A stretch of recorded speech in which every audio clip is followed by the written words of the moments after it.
Welcome to Reality Tea Times 2, the podcast where we discuss all the trash reality TV we love to hate.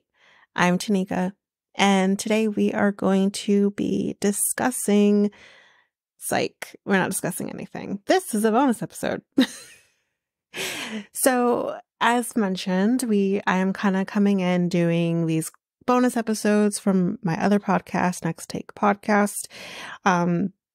But this time around, because you did get a full bonus episode last month for Black History, this month, because I did want to highlight women's history, as well as a fun little episode we did the following week, kind of highlighting. It was meant to be more of a Broadway episode, but really and truly, it's just my excuse to talk about the history of Hamilton. So that is kind of more of a Hamilton history with the episode that we did, which did come out, I believe, from this point that I'm giving you this about 2 weeks ago. The Women's History Month episode was, day was 3 weeks prior, or 3 weeks before you're getting this. So you're getting quick little snippets, 10-minute snippets of each of those episodes. So the first episode that you're going to get is 10 minutes of the Women's History Month episode, which did release on, it hasn't released yet from the time I'm recording this, but I believe March 8th is the day it came out. And this episode was just kind of a reason for women to kind of talk about our experiences as women, whether that's in the workplace, whether that's dealing with just men in general, or different things like that. And Mikkel is kind of our MC, quote unquote, a little bit, kind of giving us questions, and he did a really good job. And we also have guests on. We have Sharon. For those who listen to the Love is Blind episodes, you know Sharon. She was on the episode, as well as Ramona, who has been on a previous episode of Next Take Podcast before. She was on as well. So this is 10 minutes of it, the first kind of 10 minutes of the episode, roughly, that you're getting. I hope you enjoy it. But here is a quick little snippet of that episode.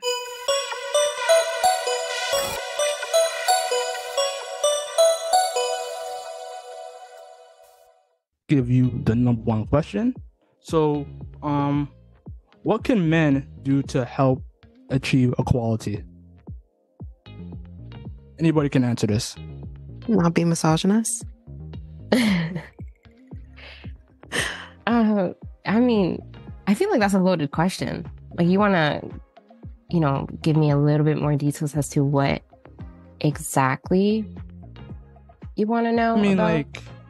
like such as workplace, etc., or what can they do to. I think it really depends on the man that you're dealing with. Mm-hmm. Because if you're kind of dealing with more old school lawyers, which you, for example, in my case, because obviously I work in a law firm, but when you're dealing with old school lawyers, because you tend to, depending on how long they decide to not retire, mm-hmm.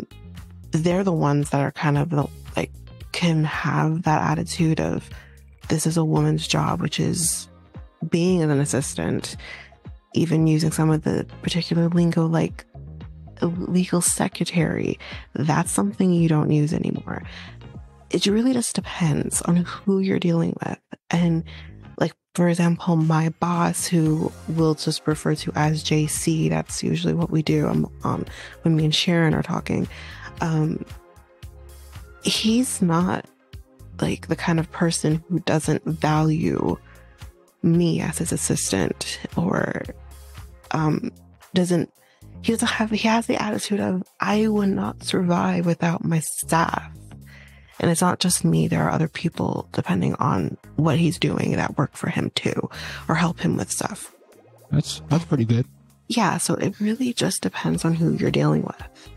But if you're dealing with men who have this air about them that are like, oh, you know, a woman's job is in the kitchen, or a woman's job is raising kids, well, then that's a whole other situation that they need to deal with. But I don't know how easy it is to change that, because a lot of that is their makeup, a lot of that is how they're raised, a lot of that is just that we're gonna try and maybe not to swear on this episode, but, or at least I'm gonna try not to swear on this episode. They're really just a-holes, and you can't really change that. So, I mean, nicely said, Tanika. Thank you.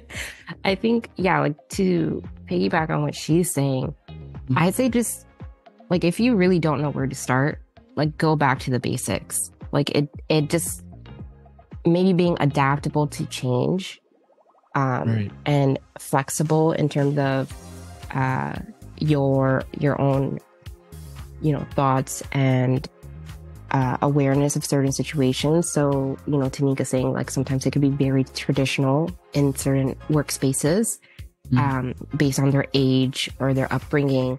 And so going back to just the basic of, you know, learning the new language, and being open to kind of reassess and relearn their, you know, unconscious biases, and bringing that out to the table. So, for example, a lot of times when I'm working with like male coworkers, or, you know, they're like a little bit superior than me, they're kind of, it's just the language we always use. It's like, I'm working for you. And then like just recently, I finally have like a female, like senior that I'm like that's on my team. And I kept saying the language like, oh, I tell people like, oh, like I'm working for you, or I'm doing this for you. And she's like, no. You're working with me. Like, this seniority doesn't matter. Like, we're all doing the same job. You're working with me, not for me. We're just in a team. And like, yeah, the structure's like this for admin reasons, but with. And I was like, whoa, like I'd never really considered it like that. So like language plays a huge role. And, you know, just being aware of that and just more consciously aware of such situations you're doing, and the changes that are continuously happening. Like, we're always learning. So to be open to learn. Also, Sharon, just as a quick, I'm going to add to that a little bit too, but just to kind of put context here, the person she's talking about actually worked at my firm too. And I think a lot of the people at our firm has that kind of attitude about them. But to add on to also what you said, I feel like there's the fact of, yeah, you're working for me because that's my file, right? It's also an ego trip, I think, a lot of times for some lawyers. But I also think you're also transitioning from articling to being a lawyer as well. So there's also that transition for you as well, just to kind of put that out there as well. And I think it's also for you, it's like you're trying to be like, okay, well, this is not just me working for like one person because I'm articling anymore. I'm working with someone now because I'm a freaking lawyer now, which is a huge thing. So I think there's also that as well. And for those who don't understand what articling means, basically student at law, which is that last step you have to do before you get called to the bar. But yeah. Okay. All right. Learn a lot here. Ramon, do you want to add to that? Or I agree with both the ladies. Like, I'm in the same position and I agree with them. Okay. Okay. All right. So, all right. I do agree that, you know, we men tend to be egotistic when it comes to, you know, workplace environments. So, yeah. So, question number 2. how do you succeed in a male-dominated environment? Sharon, I feel Yeah. like this is kind of a question for you. How do I succeed? I mean, I'm still trying to figure that out myself. Cause like Tanika mentioned, and for your audience, some context about my background. I was a student for like the longest time. I was a student in law. So I basically hid behind the label of being a student. And so this is like my first official year. I think it's been only 4 months that I'm like officially a lawyer and like, have control of my own, workload.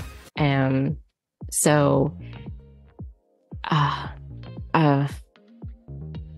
it's hard, just because of what we previously touched upon, that in our career, a lot of the lawyers and staff are very traditional just because, they stay in the game for a really long time. And so it's really hard to navigate that because you're new. And so you're trying to stay within, your limits. But then you're also trying to, fight this inner battle that no one really knows about except like women. And it's a struggle because it all stems from like an imposter syndrome. So you have that just because you're like a student now you're like a official professional lawyer. And then also because you're a female in this like male dominant career. And then on top of that, it is just like the work itself is also, you're like always learning until you're 6 years old. So you always feel new. You always feel like a newbie. You always feel like there's more you could do. So do I really have an answer to that? I don't know, because I'm still trying to navigate that. It honestly depends on the environment you're in. Certain situations, like ratio wise, like if I'm like one female out of like 10 lawyers, like I'm going to feel intimidated. I'm going to feel like I'm not able to express my feelings or bring up certain situations, or feel like I'm being related to in terms of like, I'm having this experience at this courthouse. And then they're like, well, we don't even know what you're talking about.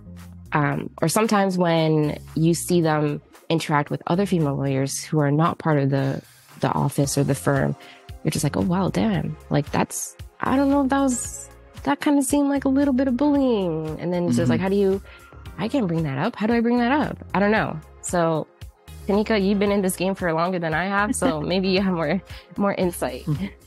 I mean, yeah, I'm coming from a different perspective too, because obviously I'm not a lawyer, but I've worked with lawyers for the better part of 10 years, but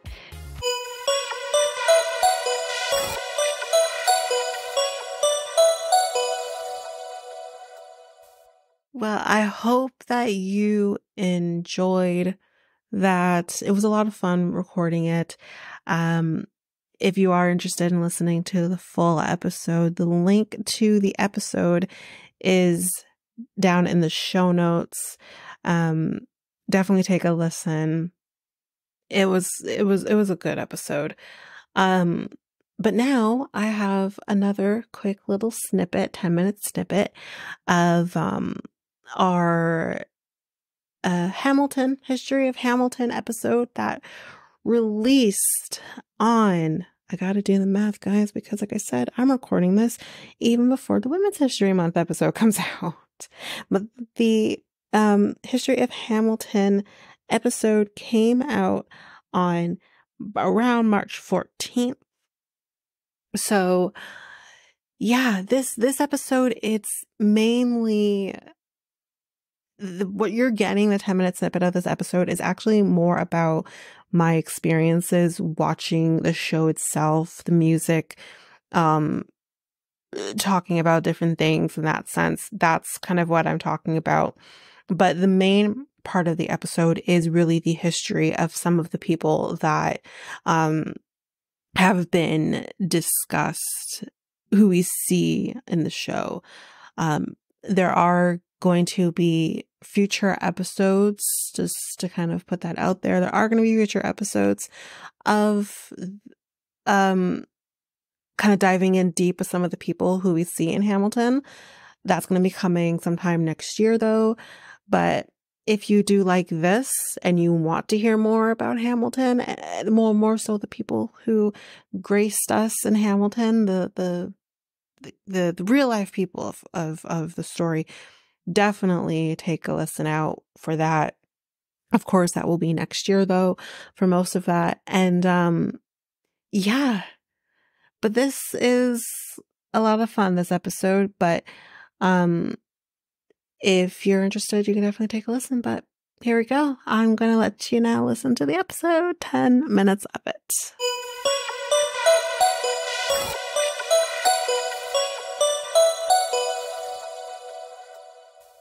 If you remember at the end of the show, there's like the literal end of the show where Eliza kind of gasps at the end, and you're just like, what is that for? Now I know, Michael, you don't quite understand because you haven't seen it, but basically what kind of happens is she's kind of singing about the different things she achieved.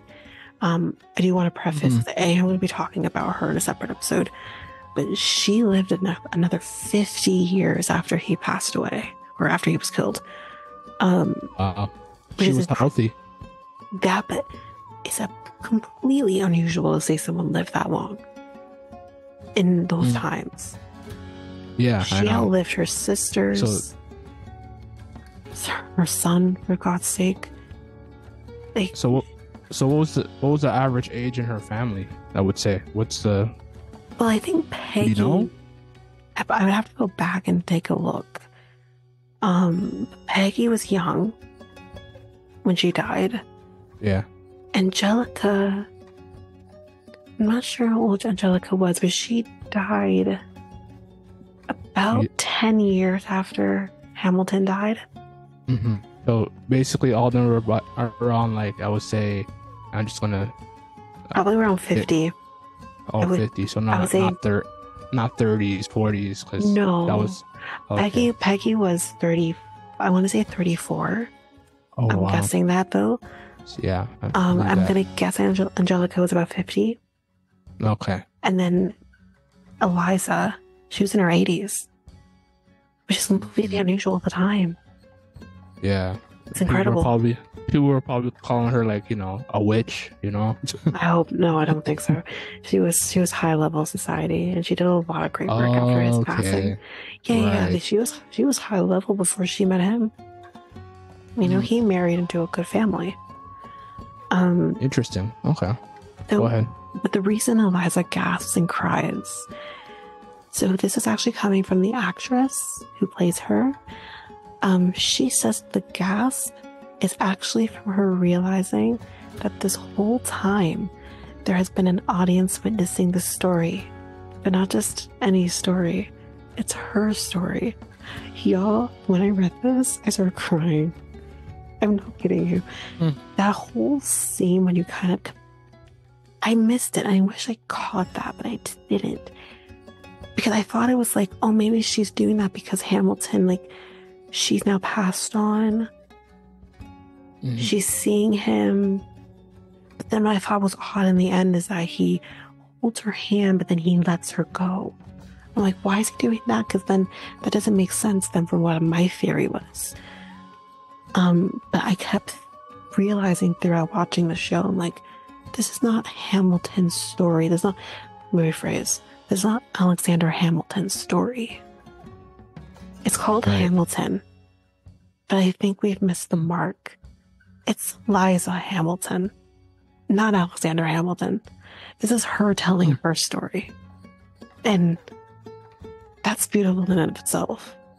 So when I read this, I'm like, and there we go.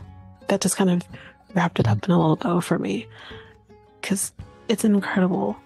Like, that scene, it's bone chilling. But even more so, it's just like, it's not as heart, and I love that. But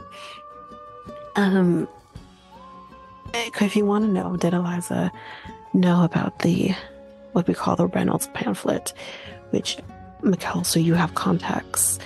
Basically, the Reynolds pamphlet was Hamilton admitting to his wrongdoing with Maria Reynolds. and he published it himself. And we will get into why he literally outed himself. We'll talk about that later on. But so it's, I don't know, in 17. Okay, I'm going to tell y'all now. This is when I'm like, my pearls clutch. And some other things that I thought was really cool in the play, or actually the play with the show. Mm-hmm. Number one interesting thing that if you haven't seen any of the interviews done by Lin-Manuel Miranda or the other cast members, this was very interesting. First act. If you remember the end song of the first act after John Lawrence is announced to have been killed, that whole final number, it's a long number, that was as far as Lin-Manuel Miranda wrote while I was off Broadway. The second act is the newest aspect of the show, which is why it lent to confusion for me. The timeline was weird because they talk about like the Federalist Papers, the first murder trial of this here's nation, and all of, especially with the first trial, because he was a lawyer. If you remember, Aaron Burr is also a lawyer. Mm-hmm. That did not happen until 1880. 1800. Sorry, guys, he was dead a little long before 1880. 1800. Mm-hmm. Okay. Which was nearly 2 years, I think, before Hamilton died. Mm-hmm. And I'm like, wait, what? Because that's not the order of the thing. But I will tell you here, the first murder trial of the nation, which happened in 1800, involved a woman named Alma Sands, who was killed in December of 1799. That is all I'm going to tell you, because I am going to be doing an episode on her exclusively next year. Okay. I think, again, it's an interesting story. It's an interesting story in the sense of how male lawyers handle situations dealing with young women. How dare she have a sex life, basically. That's basically, I listened to a podcast, which I will highlight when we do the episode, Mm-hmm. where I was like, these fucking jerks. But we won't get into it any more than that. But so I thought the timeline was really interesting, because I'm like, wait, what? And then you have the fact that he's like, you have George Washington being like, they're telling me that I should be president. I'm trying to round up an administration. I need you to be a part of that. Y'all, that happened long before the trial ever happened. That happened in like 1780 or something. Or maybe not quite 1780. But anyways, It was like, wait, what? It's all over the place, the timeline. But I really feel like that's probably why, the reason behind that is because I don't know if Lin-Manuel Miranda anticipated this being as big as it was. And he's like, well, let's just end this off, that way, and then it's over. So I thought that was interesting. Next fun little tidbit. The final musical number of Hamilton's, which is right before he gets shot by Aaron Burr. Lin-Manuel Miranda had a really hard time writing that number. He didn't know what to do with it. And he's figuring out. We're getting down to the wire. He needs to figure this out. He does not know what to do with the number until he realizes, like, the one thing that I haven't done is silence. And in that number, there's just silence while he's talking. Like, it's very powerful, where he's kind of like, it's kind of like his life flashing in front of him. Right. While here's Aaron Burr, his gun's already off. It's, again, I can't explain that enough. But it's an incredible number. And when you realize that it's like just silence, and when you listen to it again based on silence, you're just like, wow. You kind of just hear, I can't explain it. It's incredible. That I implore anyone, if you don't want to watch the show, I still implore you to listen to that last number, because it's just, I wish I could remember the name of the song, but It just really signifies probably what someone goes through when they're about to die. And just silence and having my life flash before my eyes. It's so good. But then other things, if you want to know what my favorite songs are from the show, I've got a few, but not too much. But obviously, Alexander Hamilton, the very first number, is my favorite. You know, my shot.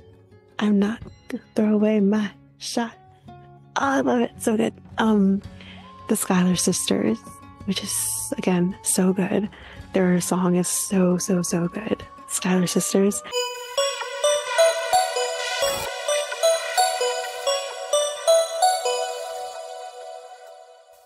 Well, I hope that you enjoyed that. Again, I did have a lot of fun. I mean, Mikhail didn't really have a lot to contribute because he had not really seen a Broadway show before. He hadn't seen Hamilton before. Maybe he will. And if you want to get his input on it, maybe you can hop over there. But if you like this episode, again, I'll have the show notes to the episode, the link to the episode in the show notes. If you enjoyed that, of course, like we did last time when I released the bonus episode, you will get all of the information pertaining to Next Take podcast in the show notes. We're going to take a step back with Reality Tea ×2 information, but everything is there in the show notes. But just because you're getting this does not mean you won't get a full bonus episode next month, I believe. I think that's when you're getting it, right? Yeah, next month in April, you'll get a full bonus episode in April. Don't know what that's going to be yet, but once we get through April, once I kind of figure out which episode I want to give you guys in April, then I'll give it to you. But maybe I'll give you a true crime episode just because we are going to be diving into some true crime next month. Into this month as well, into this month into next month. So that is it for now with that. I hope again you enjoyed it. And I'll be back with our regularly scheduled episodes. But that is it for now, guys. Thanks so much. Bye.